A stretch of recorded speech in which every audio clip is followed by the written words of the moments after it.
Hands on, feet on, powered on your mark. On is the start of everything. On is the key to learning. Being on an environment, not just in it. Being on the world, not just of it. Tarkett understands how important On is. We work on it every day. On the ground with you, designing flooring experiences to grow on, dream on, and get on with it.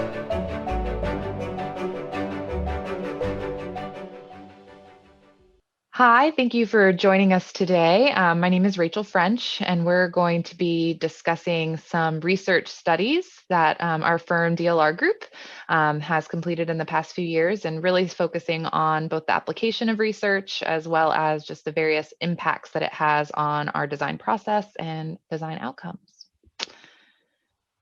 As I mentioned, my name is Rachel French. I am a K-12 planner with DLR Group. I sit in Austin, Texas.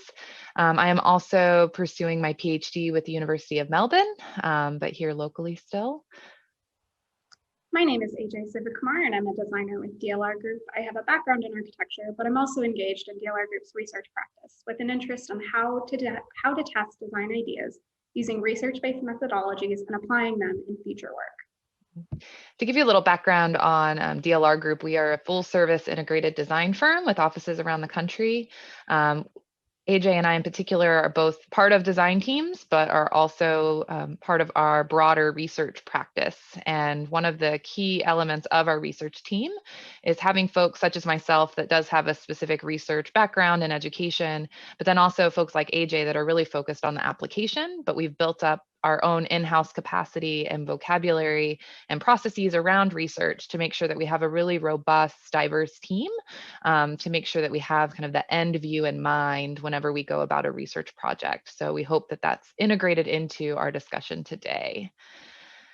So just to start with our learning objectives, as I mentioned, we're going to be talking through two studies that we've done on different campuses with a specific focus on how to design a research project, as well as how to share that with your community and with your client at the end. We are going to be starting off with just an intro on DLR Group's research and design process, and then really diving into kind of study one, which is a kindergarten center outside of Seattle, Washington, and then study two, which is a high school outside of Phoenix, Arizona. So very diverse populations, and they're very different research methods and procedures. And then we'll hopefully, if all goes well with this new online version, be available for Q&A at the end.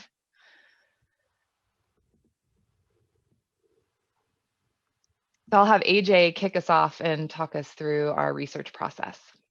The DLR Group utilizes an iterative process that ties research into the design process. It's not only rooted in good design, but in testing these ideas to evolve design and practice. We're going to be framing these two studies that we discussed today within this process. So you'll start to see one of these four bubbles in the top left corner that starts to kind of ground you and help you navigate where we are within this process. Additionally, oh dear, my bad. Additionally, we wanted to give a little background as to why we're discussing these two specific projects. So the two studies shown today are specifically on campuses that have taken on the challenge of reimagining what learning looks like for their specific cohorts. From operational models to innovative facilities, everything is designed to empower and enable their learners and educators to take on 21st century challenges. The following studies were incorporated into the 2019 McConnell Award submittals, and we'd like to believe contributed to both projects' success last year. Thanks, AJ. And just to give you a little navigation, we'll go through a little bit of the design background of each of these, as that really just directly links into our research question. So AJ will share the design portion, and then I'll go through our research protocol for each of these studies. So the design team for Pathfinder Kindergarten Center was challenged to reimagine a learning environment designed for one age group or grade level, kindergartners. And so the question became, can we reimagine a learning environment to reduce transitions and recapture learning time? Pre-design surveys and observation to the design team revealed that a large percentage of the school day is spent in transition to and from classes, specials, and pull-out services. In diagramming out a typical school day, the design team realized that by shifting from an operation-centric to a learner-centric design, they could reduce the amount of time spent in transition. The design team hypothesized that the new design for Pathfinder Kindergarten Center could reduce transition time by up to 48% and recapture 3 weeks of learning. As you can see, in an operation-centric design, there are centralized learning spaces, and the learner travels from their core learning space or classroom out to these other spaces.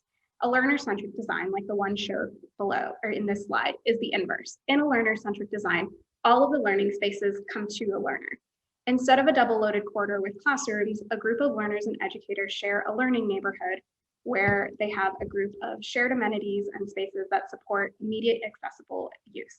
The dispersed learning facilities, the dispersed spaces facilitate pull-out services, dining, art project work, and indoor-outdoor play, all within the learning neighborhood and with minimized transitions. As you can see, these spaces are open and free-flowing, allowing for multiple activities to be occurring at once, as shown in these photographs. We see multiple pull-out activities and dining happening simultaneously in a shared space. All right, so now we'll talk through what we've done about planning and implementing our research process. So what you see on the screen is for both of these studies, how we'll discuss our research plan. This is overly simplified, not necessarily indicative of a full, robust, all the different steps you go through, but broadly, we'll start with establishing our research question and then determining our methodology and subsequent methods. And within those methods, really how important the process and protocols are to really being successful and standardized. And then finally, a bit about how we analyze the data and share our findings. So for Pathfinder, this was actually a really easy translation from the design hypothesis to a research question. So as AJ mentioned, the design team actually went through and did some preliminary studies on their existing campuses and came up with a hypothesis that they could reduce transition time. So subsequently, our research question is, well, how much learning is recaptured in a dispersed learning environment design? And on this slide, you'll see the example that AJ already showed. So just to remind you that we have the kind of, you can go to the next slide, 48% reduction in transition time was the goal. And so this was our benchmark. This is what we were trying to prove with our research question, to see how close did we get to this hypothesis. So we had to then decide on our methodology. And so we landed on doing a comparison study between Pathfinder and one of the other campuses in their district. So why a comparison study is important is because if we're trying to prove that there's this reduction in transition time, you need to have a benchmark. You need to have kind of that control that you're actually comparing to. And it's important when selecting any type of comparison study that you minimize those confounding variables. So we worked with the school district to find a campus that had similar design other than the dispersed model. So they even had a little bit of some breakout spaces. They operated similarly in terms of their SPED pullouts. As you'll see later in this presentation, that plays a role in transition. So we're really trying to hone in on bringing these specials into the learning pod. What is the impact there? And then, as we'll discuss, utilizing similar research methods as you go through each campus. And so when further defining our methodology, we wanted to look at what are the different elements that also play into this research question. And for this example, you have group size. So especially when you have kindergartners, if there's a big group of them, there's more and more chance that someone's going to need to tie their shoe or get distracted as they're walking, and transitions just will likely take a little longer. So we wanted to make sure we had a way to capture that and see that. And then we also knew that the distance traveled obviously is the most direct link to the physical design. So obviously a way to measure that, and that those two then lead into transition time. So knowing that those are our two elements, we landed on a combination of a qualitative study with some quantitative elements. So on the next slide, you'll see our quantitative side. So this is where we wanted to have a method to understand how to track movement and actually log times associated with that. And so this was a very quantitative point A to point B measure of how long and how far learners were traveling. And then we also had a qualitative side to this. So this was really to understand the nuance behind it and to further kind of validate the results and to hone in on really what caused this shift to occur. This is kind of following a case study approach. And in a case study, this is a multi-method one. You want to have these different types of data that can all be triangulated to really prove your hypothesis. And so this is important to really back up what we as third-party observers were seeing. We wanted to also hear that from the educators. And then when we go into how we actually implement this, so what are the specific methods and tools that we used? And so for this, we created an observation log. And what's really important here is that we had multiple researchers engaging on each of the sites, and you had to make sure that you have good inter-rater reliability. And that means that whatever I see is logged the same as if AJ or our other researchers were to see it. And so we spent a lot of time looking at the floor plans, looking at our anticipated schedule from the client, and mapped out a standard definition of users to code, locations to code, a protocol in which to use to map the transition path. And this way we knew when we go to consolidate all of our data that we have faith in it. We are confident that we were all observing the same thing and logging it in the same way, and we can believe that our results are valid. And then the next slide, we will see another element of that was actually mapping the transition. And so this is just an example of what those documents looked like. We had floor plans of each campus, as well as kind of a handwritten from Excel sheet, just to quickly jot down using the established protocols on the previous slide. Another element of the research was photography. So this again was just another data point that we can turn to help validate and triangulate our findings. And so we looked at what you see on kind of the left quadrant is those small group transitions. So it just shows kids going in and out of their classroom quickly, but we also were looking at the whole group transition. So that's where group size comes into play.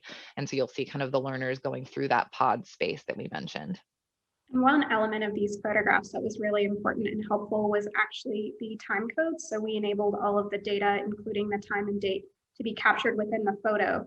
And so we were able to use these photos to track and tell us that this whole group this small group transition, for example, happened in under 30 seconds. So those kinds of elements help to, as Rachel said, triangulate and verify the information that we are recording on our notes. Awesome. And then we get to the fun part, analyzing it all. So when we do larger studies, we will, especially if it's a large quantitative study, we'll engage with third-party statisticians and really make sure that we have that expertise behind us. In this case, it was a pretty simple effort. So we were able just to utilize Excel and pivot tables and all of that fun stuff. I enjoy pivot tables immensely.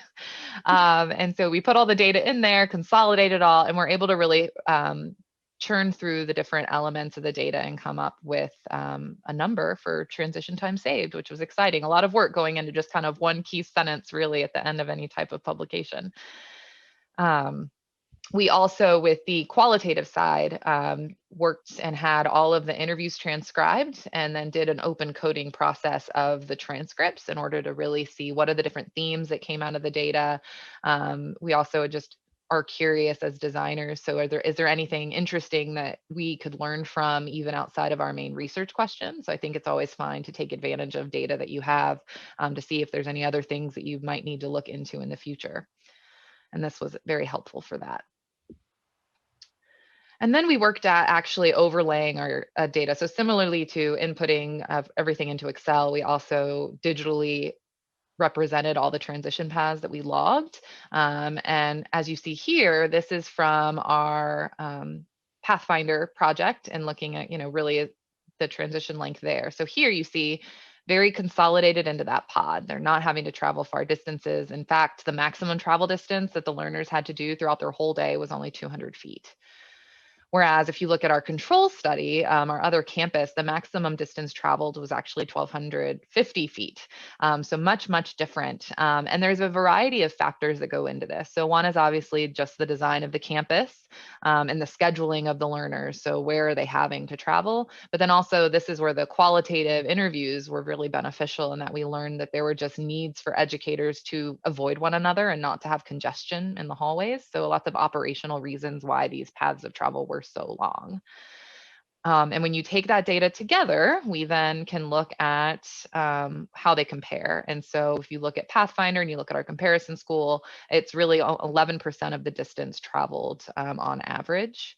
And where that leads us to is our big drum roll, please, of a finding, which that we were able to save 45 hours and which equates to about 7 learning days for kindergartners based on their schedule. So we didn't meet the 48% reduction or the 3 additional weeks of learning, but it was still a very substantial amount of learning that was recaptured compared to the other kindergarten campuses in this district. So very encouraging to see that this, pod model can really have an impact on the amount of time spent in meaningful learning experiences. And then when we look at the qualitative side, this really backs up how meaningful that number really is. Like, it was really interesting to hear that not only did the educators, it was palpable that they were saving time in terms of transition. So you hear, they would feel like they had to allot for 5 minutes to move anywhere, but here it's less than a minute, very quick. But the last quote's really powerful in that they're able to maximize the school day. So not only do they have more learning time, but they also felt like the learning that they were experiencing was more valuable. And we have a lot of additional stories we could share. We could do a whole presentation just on the qualitative findings here regarding just how beneficial the educators felt having this tight-knit pod community for their little learners was. And I'll now have AJ share how we were able to recapture all of this and share it back with the client and the broader design community. So when we present our research, we want to consider the right format for the right audience in order to have maximum impact. So for this project, the first layer of sharing was a presentation to the campus and district leaders. Districts participate in these studies because they want to understand how to guide their districts into the future. These studies are not only intended to inform how we as designers create learning environments, but also how districts and educators use and operate them. Similarly, the second layer was a published report in the Journal of Education and Learning. Publishing these findings in this format is about adding to the discourse of what we know and what is verified about how learning environments affect the user experience. Oh, there we go. Even within a published report, however, it's important to organize information for maximum user impact. Not every designer, school leader, or educator is going to be a researcher and dive into the whole paper, and that's okay. Identifying clear takeaways for specific user groups helps ensure that these findings can and will be utilized in the design of future learning spaces. So, and as always, in an iterative process, we always have to be considering our next steps. The research team documented use and utilization of the space while observing and noted that there were some misalignments between the design intent and the actual use, both good and bad. For example, one misalignment you're seeing here is denoted in pink, in which the observers noted that the transitions between materials, which is intended to visually code the different types of space usage, actually helped a visually impaired learner navigate their way through the neighborhood. These observations and others noted in the paper present opportunities to further study and refine design strategies. Additionally, this research has informed our work with other school districts. One such example is Austin ISD. In their educational specifications, which DLR Group helped them write, they have certain choice points. Campuses can decide whether to centralize, as in an operation-centric model, or disperse in a learner-centric model, certain program areas such as dining, media, and maker spaces in order to embed them in their learning neighborhood setting. And campuses now have that option. Pathfinder has shown that there are benefits to this. And so that has been incorporated into how this district communicates to their community the value of these choice points. All right, well, in a in-person world, we would take a break to answer questions specific to Pathfinder, but due to the virtual model of this, we're going to just dive straight into Canyon View. But please, we're hoping to be live for Q&A, so take notes, write down questions, and we look forward to chatting about it. So now we'll move on, and AJ will share the design background of Canyon View High School.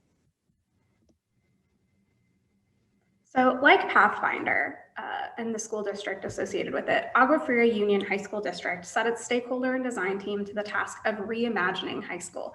This is a big ask. They didn't want a school that looked or taught or operated like any of their existing high schools. And so they posed this design question to the design team.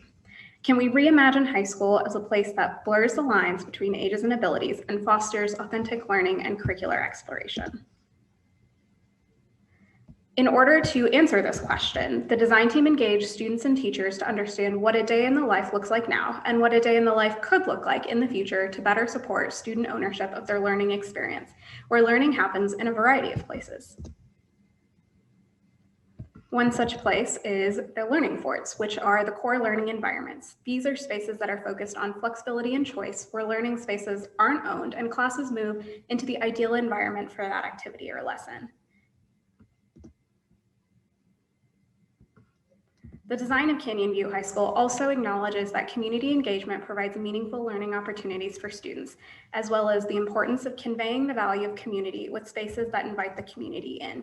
This is, again, both indoor and outdoor spaces that are both for campus use and also encourage community involvement.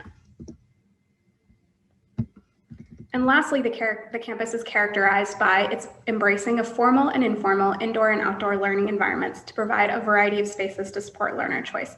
As Rachel earlier mentioned, this campus is located outside Phoenix, Arizona, and has a relatively stable and consistent temperature, and something that with proper shading and design creates really, really comfortable and really great outdoor learning environments, as shown in the pictures.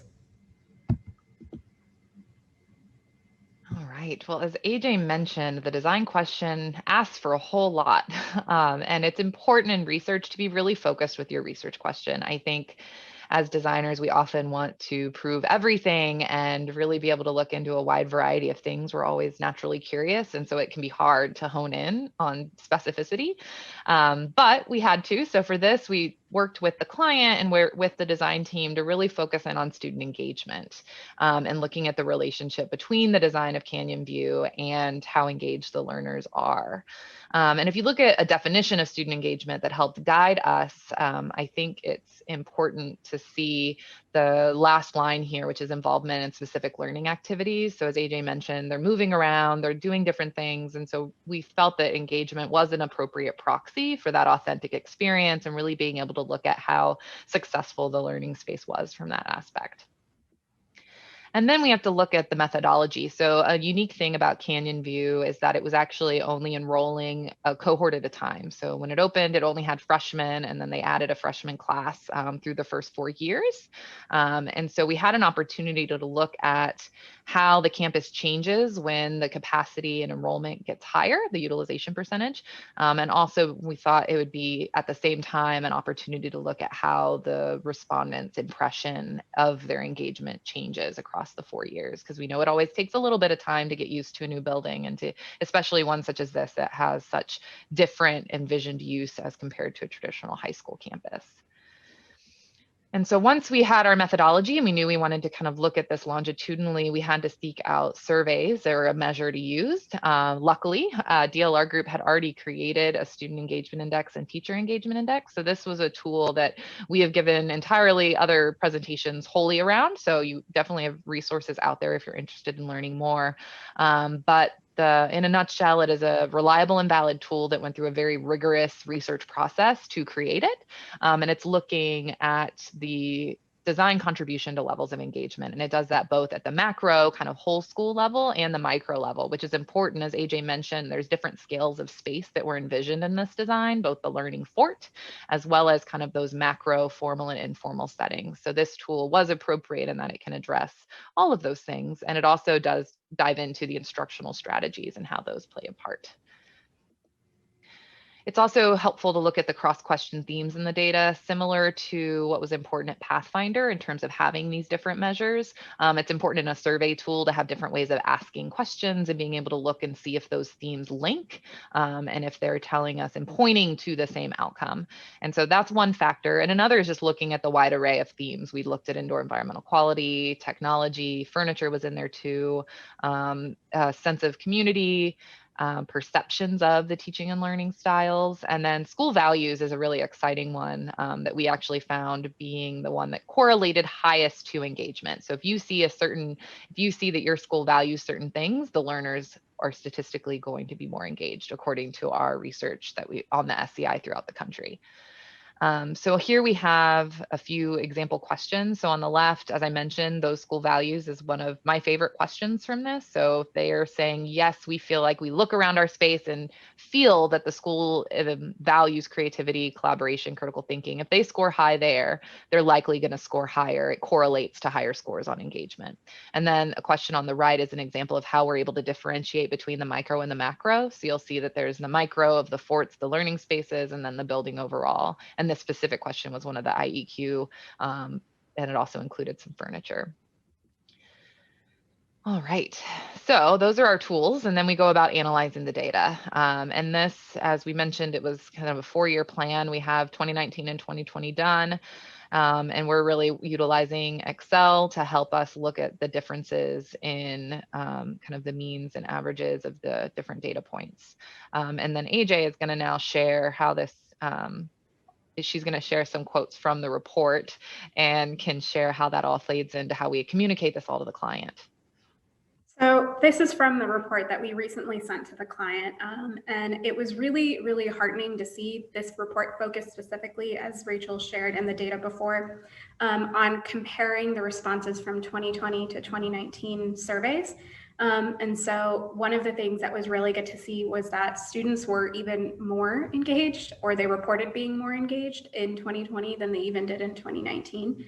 One of the reasons was they felt highly engaged due to the ease of movement, not only in the teaching styles, but also the building facilitated easy transition between spaces and easy transition through furniture in between activities and group sizes, for example. And the image in the background kind of helps illustrate that. They were also indicated that they were more motivated to learn and deeply engaged in their learning. And the overall building and learning fort supported them in being motivated and engaged. And there are multiple questions that really ask that. And like Rachel said, not only about the school values, but even point blank, whether or not they felt like deep learning or being challenged was valued. And so you start to see that the students are able to respond that they are feeling engaged and motivated to learn.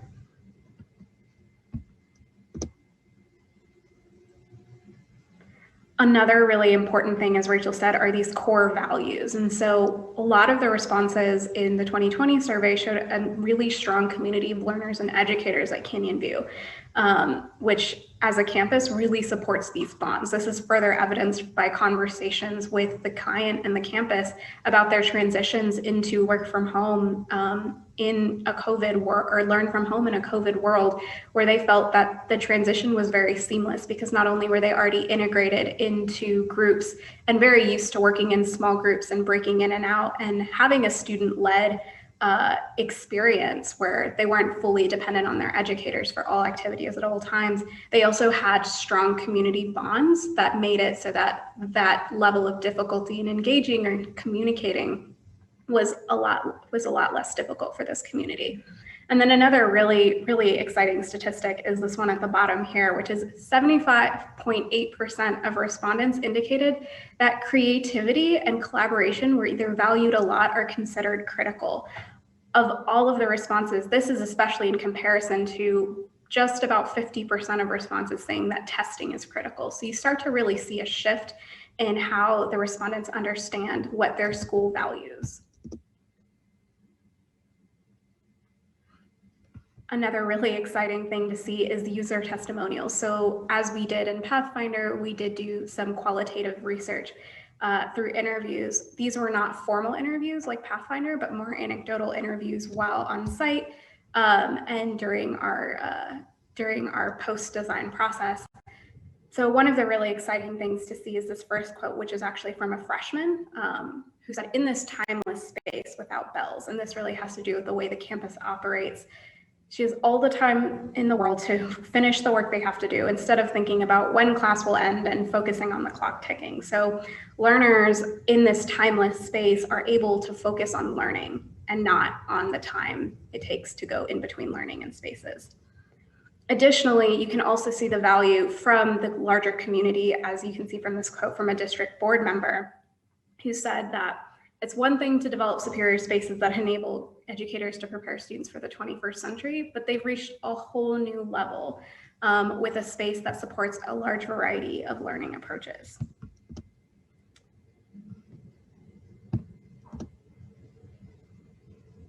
While all this is really good, it's really important to think, as always, how we share out this knowledge. So far, DLR Group has shared annual reports with the campus and the district of our survey findings. And these are aimed at identifying what is working successfully in terms of student engagement and what maybe isn't. These reports are part of the longitudinal study with the SEI, wherein each new freshman class is surveyed. As such, there will be a 2021 and a 2022 report. Part of the purpose of these reports is to inform decision-making for future high school capital projects in this district. One such example is Agua Fria High School, one of the district's oldest high schools. This high school has just undergone a renovation process of its learning spaces with a design that's informed by the successes of Canyon View, but adapted to the existing building. Already, the learners and educators are able to use and are inspired by the possibilities of their new space. Even people who are resistant or unsure of the success of this, as you can see from this quote of the Agua Fria High School principal, are finding that these spaces actually do work, and they can see and they can envision everything that they are now able to do in these new types of learning spaces. And with that, we are done. Thank you very much for your time, and please reach out with any questions at our emails below. Thank you.